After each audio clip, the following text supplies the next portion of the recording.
오늘 말씀은 잠언서 21장 1절에서 12절까지입니다. 잠언서 21장 1절에서 12절까지입니다. 제가 가지고 있는 구약 성경은 932쪽입니다. 잠언서 21장 1절에서 12절까지입니다.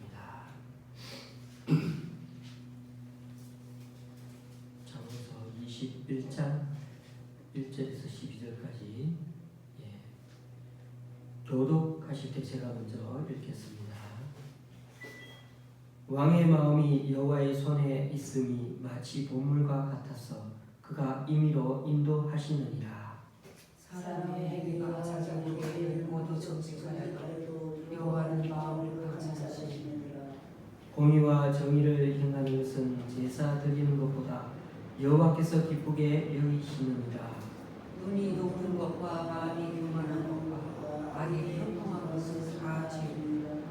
부지런한 자의 경영은 풍부함에 이를 것이나 조급한 자는 궁핍함에 이를 따름이니라. 속이는 말로 증거를 모으는 것은 숨을 구하는 것이라. 또 불려다니는 악이니라. 악인의 강포는 자기를 소멸하나니 이는 정의를 행하기 싫어함이니라. 죄를 크게 범한 자의 길은 심히 구부러지고 깨끗한 자의 길은 곧이니라. 다투는 여인과 함께 큰 집에서 사는 것보다 움막에서 사는 것이 나으니라. 아니면 아들지라시 원하나 그 이유로 그 입을 앞에서 노래를 잊지 못하지니라. 거만한 자가 벌을 받으면 어리석은 자도 지혜를 얻겠고 지혜로운 자가 교훈을 받으면 지식이 더하리라. 의로우신 자는 악인의 집을 감찰하시고 악인을 환난에 던지시느니라. 아멘. 오늘 말씀은 2절과 3절 말씀에 나오는 두 가지 주제 중심으로 하나님의 은혜를 나누기를 원합니다. 첫 번째 주제는 2절에 있는 것처럼 하나님께서 감찰하신다는 말이 나옵니다. 하나님이 나를 감찰하신다는 말은 우리에게 가장 위로가 되기도 하고 또 한편으로는 가장 두려운 말씀이기도 합니다. 하나님이 내 마음을 감찰하신다는 이 말씀 한 구절만 제대로 믿어도 사실 많은 문제가 해결될 수 있습니다.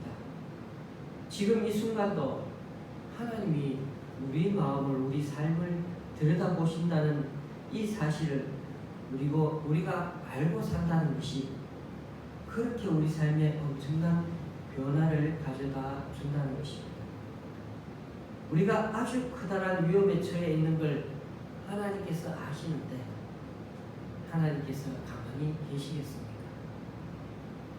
그래서 감찰하시는 하나님이 계시다는 걸 알면 우리 마음도 든든해집니다. 그러나 만약 우리가 하나님 몰래 죄를 짓고 있다면요, 하나님 요것만은 그냥 지나쳐 주세요. 안 봉헌해 주세요. 이번 거는 아주 중요하거든요. 성공하면 돈을 아주 많이 벌 수 있는 중요한 건데 이럴 때 우리가 무슨 짓을 하는지 하나님께서 우리 속을 들여다보고 계신다면 우리는 얼마나 불편하겠습니까? 이처럼 우리 마음을 감찰하시는 하나님 앞에서 내가 산다는 것은 여러 모양으로 우리를 생각해 보게 만듭니다.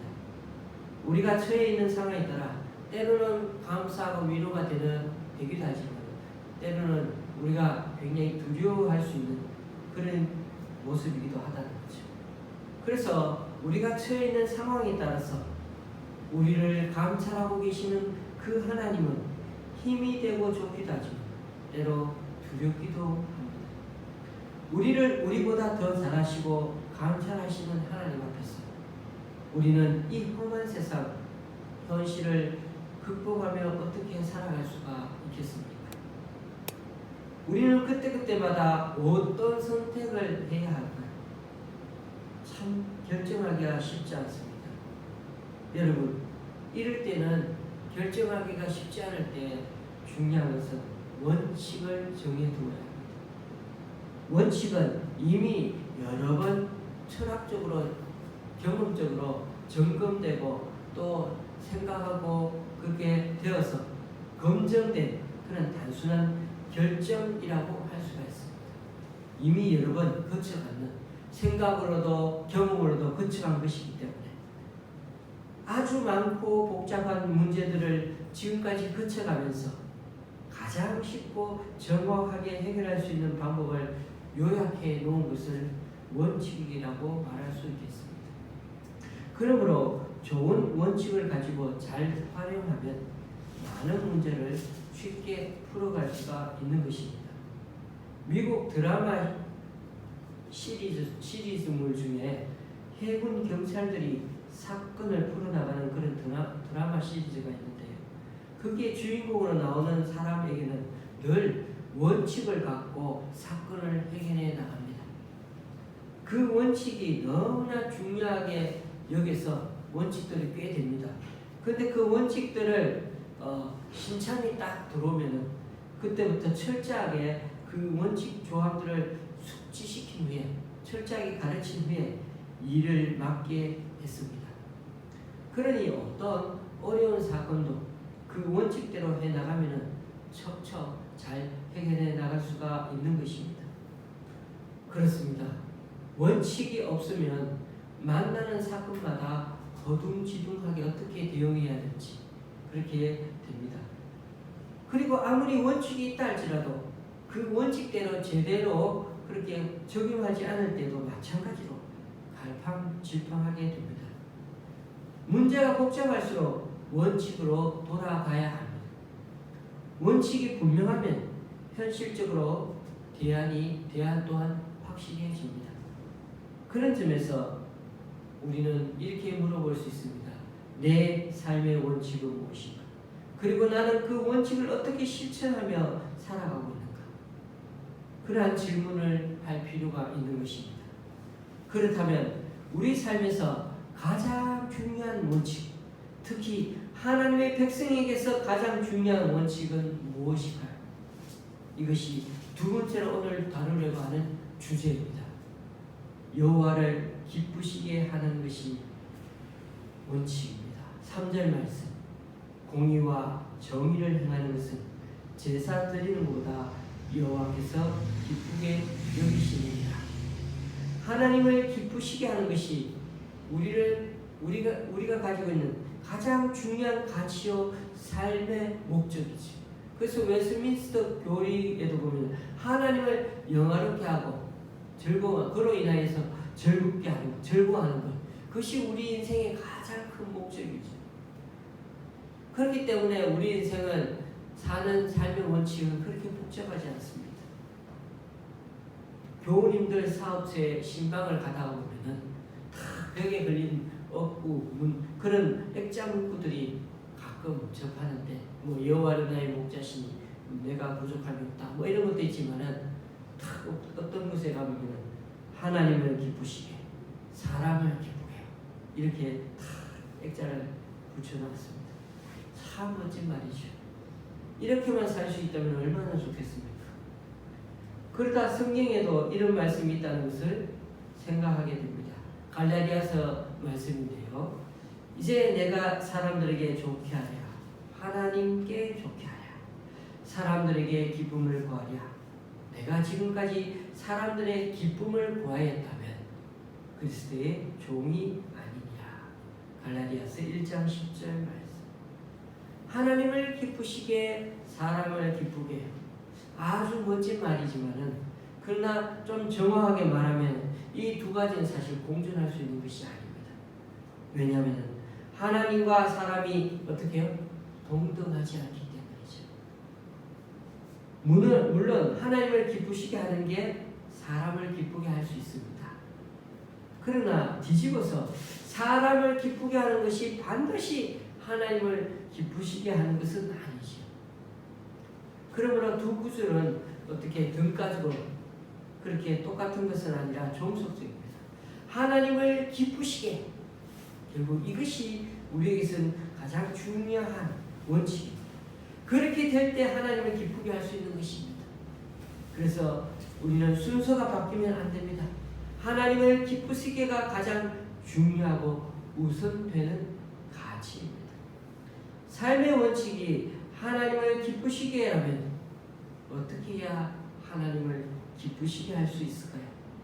그 비결이 1절에 나옵니다. 왕의 마음이 여호와의 손에 있으니 마치 보물과 같아서 그가 임의로 인도하시느니라. 여호와의 손에 있다는 것은 하나님의 통제 아래 있다는 말인 거죠. 즉 하나님이 왕의 마음도 어떻게 이끌고 있다는 것입니다. 보물이 무슨 뜻입니까? 댐과 같은 거죠. 댐을 쌓아놓고 그 안에 물을 탁 가져왔다가 필요한 곳으로 흘러보내죠. 막았던 볼을 조금 열면은 어떻습니까? 물이 확 쏟아져 나옵니다. 그래서 그런 말을 많이 해요. 보물 터지듯이, 보물 터지듯이. 그런 말이 여기서 나오죠. 그런데 물은 아무 곳으로나 흐르지 않습니다. 수로를 따라 흘러가죠. 하나님이 왕의 마음이 어느 쪽으로 흘러가도록 그 마음을 주장한다는 것입니다. 왕의 생각을 하나님께서 이끌어 간다는 것입니다. 여러분, 왕이 어떤 존재입니까? 왕은 자기 마음대로 하는 사람이 정말 왕처럼 군림한다고 하지 않습니까? 그러니까 왕이 자기 마음대로 하는 것 같아도 하나님이 그 마음을 어떻게 인도하는가가 중요하다는 것입니다. 그런데 물은 낮은 곳으로 흐릅니다. 왕이 겸손하면은 하나님의 인도함을 받을 수 있는 거죠. 그러므로 왕에게 이 말씀은 네 마음대로 하지 마라. 겸손하게 하나님 인도하심을 받으라. 왜냐하면 너는 하나님의 도구이기 때문이다. 잘나서 왕이 되었지만은, 그러나 그것이 잘나서 왕이 된 것처럼 보이지만은 하나님께서 세우신 자리라는 것입니다. 그러므로 하나님의 인도를 따라 가는 것이 또한 왕의 자리라는 것입니다. 그렇다면 왕을 따르는 백성은요, 하나님의 인도함을 받는 지도자의 뜻을 존중해라. 그리고 그 지도자의 마음이 늘 하나님의 인도를 잘 받도록 기도하라는 의미가 됩니다. 그렇다면 우리에게는 어떤 의미가 있겠습니까? 우리 각자 또한 우리 인생의 왕이죠. 그래서 내 문제는 내가 결정한다고 생각하며 지금까지 살아오고 있지 않습니까? 다른 아무의 간섭도 바라지 않습니다. 그런데 내 마음이 내 마음대로 되는 것이 아닙니다. 살아보니까 내 마음은 나도 모릅니다. 그러므로 하나님이 내 마음을 바르게 인도해 주시기를 우리 또한 기도하며 살아야 하는 것입니다. 우리는 내 밭에 내가 원하는 시간에 내게 필요한 만큼의 그 물을 공급하기를 원합니다. 그러나 그 물을 어디로 흐르게 할지는 하나님께서 결정하십니다. 안 믿는 사람들은 상황이 내 마음대로 흘러가지 않을 때 당황해서 어쩔 줄 몰라 합니다. 그러고는 인생이 불행하다고 낙심하고 원망합니다. 그러나 믿음의 사람들은요, 하나님이 전체 그림을 보고 물을 흘러가게 해주심으로 쉽게 낙심하지 않습니다. 순간적으로 섭섭할 수는 있어도 오래 원망함을 품고 살지는 않는 게 우리 그리스도인이요 하나님의 사람들입니다. 하나님은 전체를 보고 가장 합당한 쪽으로 물이 흘러가게 하십니다. 나에게 그 물을 흘려보내 주시면 감사하고, 혹시 남에게 그것이 이렇게 보내주시면 그 사람을 축복해 주면 됩니다.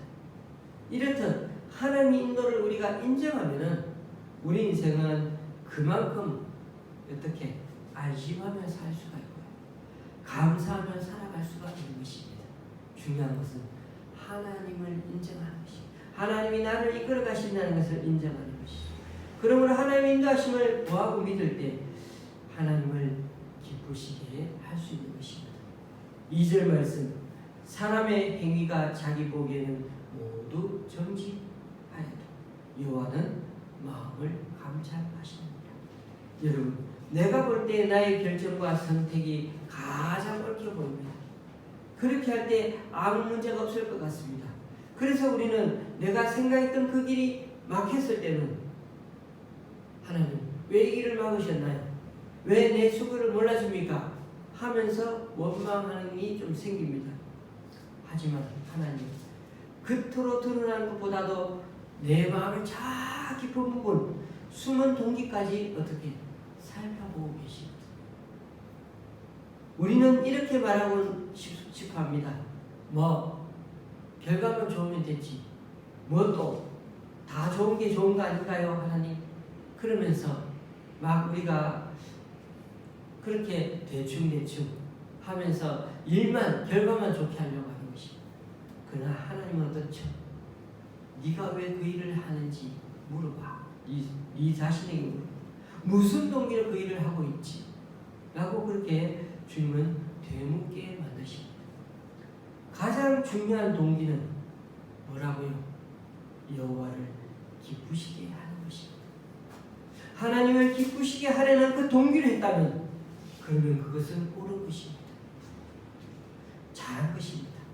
비록 그 길이 사람 보기에는 미련하고 어리석고 손해보는 것 같아도 하나님을 기쁘시게 하려고 했다면 그건 잘한 것입니다. 반면에 사람이 볼 때 아무리 옳고 그럴듯해 보여도 하나님이 기뻐하시지 않는다면 다시 생각해 봐야 합니다. 지금까지 목회를 하다 보면 교우님들이 사업이나 가정 얘기를 많이들 해주시면서 목사님 제 상황이 이런데 어떻게 하면 좋을까요? 심지어는 아이가 지금 9달 됐는데 따님이 지금 임시 중독증이 걸려가지고 지금 아이가 지금 위태롭다는데 어떻게 해야 될까요? 저에게 묻더라고요. 그래서 제가 꼭 제 답이 필요합니까? 그래도 목사님 말씀을 들으면서 그래서 제가 의사 선생님이 뭘 하십니까? 지금 당장 수술하는 게 좋다고 그렇게 하십시오. 제 입을 보고 계시는 그 권사님을 보면서 제가 참 너무 감사하긴 하지만은 그래서 이럴 때마다 저는 그렇게 생각합니다. 그것을 하나님이 기뻐하실까요? 되물어보는 것입니다. 이 한 가지 기준이 참 중요한 것입니다. 하나님이 기뻐하실까? 이 기준에 만족할 자신이 없다면 하지 말아야 합니다. 하나님이 기뻐하실까? 이것이 가장 중요한 원칙이고 우리 마음의 동기가 되어야 되고 기준이 되어야 한다는 것입니다. 이스라엘이 아말렉과 전쟁할 때 하나님은 아말렉에게 속한 것은 남기지 말고 다 죽이라고 하시죠. 그런데 사울왕은 그 명령에 순종하지 않고 좋은 물건과 짐승을 딱 남겨두었습니다. 선지자 사무엘이 왜 다 죽이지 않았습니까? 라고 그렇게 사울에게 묻자 사울은 어떻게 대답했습니까? 하나님께 제사를 드리려고 그랬습니다. 불순종한 이유가 제사 때문이라는 거예요. 이게 딱 봐도 핑계라는 것을 알 수 있지 않습니까? 그때 사무엘이 말하죠. 순종이 제사보다 낫습니다. 순종이 제사보다 낫다고요. 제사는 인간이 하나님 앞에서 하는 가장 거룩한 행위입니다. 그러나 우리는 제사를 드리면서도 실제로는 자기 의와 고집은 여전히 버리지 못하고 있는 거예요. 반면에 순종은요, 자기 생각을 반드시 내려놓아야 하나님 뜻을 받아들일 수가 있는 거 아니겠습니까? 많은 사람이 자기 마음대로 하면서 하나님 뜻에 불순종하면서 제사만 잘 드리면 된다고 착각하고 살아왔을 때가 많았습니다. 과거에 이스라엘 백성들 중에. 그러나 자기를 드리지 않고 자기를 내려놓지 않고 계속 죄를 지으면서 제사를 통해 어떻게든 하나님과 관계를 해결해 보겠다는 것은 정말 잘못된 것입니다. 그래서 이런 제사는 어떻다고요? 하나님 보시기에 역겨운 제사가 되는 것입니다. 그러므로 겉으로 드러난 제사보다 더 중요한 것은 그 사람의 마음속에 있는 순종입니다. 순종이 없는 제사, 말씀을 실천하지 않으면서 치장만 화려한 제사, 하나님은 절대 기뻐하지 않으십니다. 이러한 사울 왕의 예를 보아도 우리 마음 내면의 동기에 교만이 도사리고 있는 것은 아닌지 늘 되돌아보아야 할 것입니다. 4절 말씀을 보십시오. 눈이 높은 것과 마음이 교만한 것과 악인이 형통한 것은 다 죄니라. 눈이 높은 것, 교만한 것, 악인이 형통한 것은 죄입니다. 그런데 사람들이 이것을 원합니다. 자꾸 높아지기 원하고 잘못하면서도 잘 되기를 바라고요. 그러나 하나님은 여기에 대하여 분명히 못을 꽉꽉 박으십니다. 그것은 죄다. 그것을 따라가면 죽어. 그러니 여러분, 우리 사는 게 너무 맛있지 않아도 좋습니다. 그렇게 대단해 보이지 않아도 좋습니다. 어디에 있든지 우리 마음이 오만하지 않고 교만하지 않고 악인의 형통을 부러워하지 않아야 하는 것입니다. 그래서 시편 1편에서 악인의 꾀를 쫓아가지 말고 개인의 길에 서지도 말고 심지어 오만한 자들의 자리에 앉지도 말라. 쫓기 시작하면은 길에서 들어서게 되고 길에 들어서다 보면은 나중에는 앉아버리게 되는 거죠. 주저앉게 되는 거죠. 그렇습니다. 한 번 맛들면 나중에는 빼도 박도 못하는 게 죄의 습성입니다. 우리가 하나님의 말씀의 기초에 살지 않으면 일이 조금만 지연이 되고 잘 안 풀리는 것 같으면 바로 우리는 마음이 막 바빠지고 조급해집니다. 5절 말씀, 부지런한 자의 경영은 풍부함에 이를 것이나 조급한 자는 궁핍함에 이를 따름이니라. 부지런한 자의 경영이란, 여기서 경영이라는 뜻이 그렇죠, 계획성을 의미합니다. 계획을 짜고 규모 있게 그렇게 살아가는 것입니다. 계획성이 없는 부지런함은 결국 허둥대는 것밖에 없죠. 무작정 부지런해서는 안 되는 것입니다. 그러니까 이것을 공식적으로 나타내면 그러겠죠. 경영을 잘 하려면 부지런함과 계획성이 같이 있어야 되는 겁니다. 지금도 하나님은 세상을 경영하고 계십니다. 부지런히 경영하게 계십니다. 그러면 너무 게을러서도 안 되고 너무 바쁘게 허둥대어서도 안 됩니다. 그래서 하나님은 부지런한 자의 그 계획성 있게 살아가고 경영을 하는 거 기뻐하십니다. 부지런한 자의 경영과 반대되는 말은 탐심과 조급함입니다. 이것을 하나님이 얼마나 싫어하는지를 아셔야 합니다. 왜냐하면 탐심과 조급함에서 뭐가 나오냐면 그 다음 6절에서 8절에 나오는 것들이 나옵니다. 속임수, 폭력, 그리고 죽음, 그런 것들이 나타납니다. 속임수와 폭력이 나타나면 속임수의 폭력이 모든 끝이 결국 무엇을 나타내는지 제가 읽어봅니다. 속이는 말로 재물을 모으는 것은 죽음을 구하는 것이다. 곧 불려다니는 안개이다. 악인의 강포는 자기를 소멸하나니 이는 정의를 행하기 싫어함이니라. 죄를 크게 범한 자의 길은 심히 구부러지고 깨끗한 자의 길은 고도니라. 부정한 방법으로 돈을 모으는 그런 축제하는 것은 곧 자신의 인생을 무너뜨리는 것과 같다고, 종말을 맞이하고 소멸되는 것과 같습니다. 죽음을 맞이하는 것 같습니다. 다만 언제 무너질 것인가가 남아있을 뿐입니다. 그리고 그 재물은 불려다니는 안개와 같다고 했죠. 안개가 자욱하면 어떠세요? 앞이 전혀 보이지 않죠. 그리고 온 사방이 안개투성입니다. 그러나 그것을 아무리 잡으려고 이렇게 해봐도 어떻게 되죠? 잡을 수가 없습니다. 게다가 안개는 바람이 훅 불면 순식간에 다른 곳으로 다 몰려갑니다. 썩이는 말로 모은 재산, 재물 다 일하다는 것입니다. 눈에는 분명히 보이는데요, 아무리 잡으려고 하면 잡히지가 않습니다. 그리고 바람이 불듯이 상황이 확 바뀌고 나면 나에게 쓰던 것이 어느샌가 다른 사람의 손에 다 가 있습니다.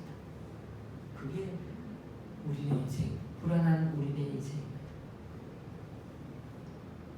그래서 우리의 삶이 정말 이렇다는 걸 생각한다면 우리가 주님께 우리의 삶을 얹어놓고 살지 않으면 이렇게 불안한 인생, 연약한 인생, 언제 훅 가는 인생인지 모른다는 것입니다. 그런데 우리들 삶은 또 한 가지 더 있습니다. 9절에 보니까 다투는 여인과 함께 큰 집에 사는 것보다 움막에 사는 것이 낫다고 합니다. 다투는 여인과 사는 것만 힘드는 것이 아니라 동일하게 다투는 남편과 사는 것도 힘이 됩니다. 그러니까 여인만 얘기하는 게 아니라 남자 편에서도 그렇다는 것입니다. 그래서 큰 집이 대저택을 일컫는 어떤 아파트 맨션이라고 한다면 움막은 사전적으로는 땅을 파서 그 위에다 그냥 꺼적대기를 얹어놓은 그런 임시식 그런 것을 말하지만 오늘 본문에서 말하는 것은 어떻게 보면 옥상 위에 같은 옥탑집 같은 거라고 할 수 있을까요? 한쪽 구석에 지은 그런 작은 방 그런 것을 말할 수도 있습니다.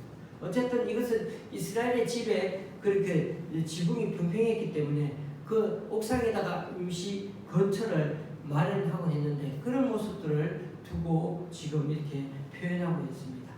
그래서 큰 집에 사는 것보다 어떻게 그런 옥상에 거석대기 같이 갖다 놓고 그렇게 움막에 사는 것보다는 낫다고 그렇게 표현한 것입니다. 결국 뭐냐면은 아무리 대궐 같은 집에 산다 할지라도 옥탑방에 사는 것이 더 나을 때도 있다는 것입니다. 사람들은 결혼하기 전이나 결혼 후에 부부 또는 가족들이 살아갈 공간을 늘 중요하게 생각하며 삽니다. 그래서 사골지에 살다가도 고생해가 전셋집으로 갔죠. 그렇게 하다가 전셋집에서 자기 소유의 집을 다 가졌을 때 집이 작아도 얼마나 행복한지 모릅니다. 그러다 이제는 좀 더 큰 집으로 가죠. 더 환경이 좋은 집으로 이사하는 것을 꿈꾸며 삽니다.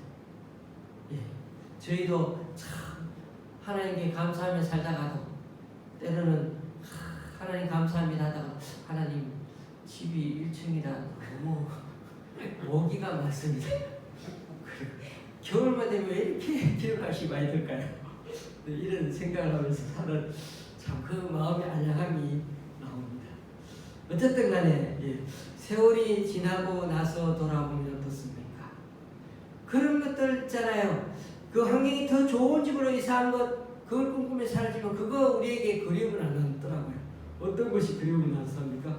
돌아보니까 내게 우리가 남는 건 오히려 참 함께한 가족끼리 복삭복삭 이렇게 같이 살던데, 그렇죠? 그렇게 한 방안에 살면서 복작복작 사는 것, 그때가 더 그립더라고요. 더 생각이 나더라고요.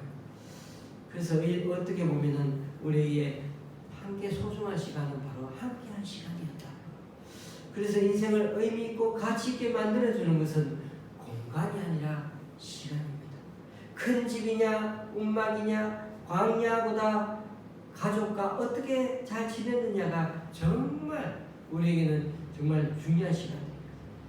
그래서 우리가 행복이라고 느끼는 것은 겉으로 드러나던 풍요로운 것, 화려함, 그런 것에 조건이 달려있지 않습니다.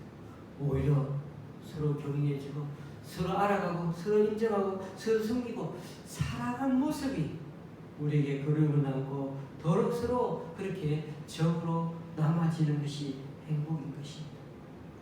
오늘 말씀을 제가 다시 한번 정리해 봅니다. 인생의 원칙은 뭐라고요? 하나님을 기쁘시게 하는 것이 우리 인생의 최대 원칙입니다. 어떻게 하나님을 기쁘시게 할 수 있을까요? 늘 우리의 마음의 동기를 하나님을 기쁘시게 하고 사는가를 생각해 보는 것입니다. 하나님의 인도하심을 구해야 한다는 것입니다. 하나님 앞에서 내면을 점검할 때 어떻게 해요?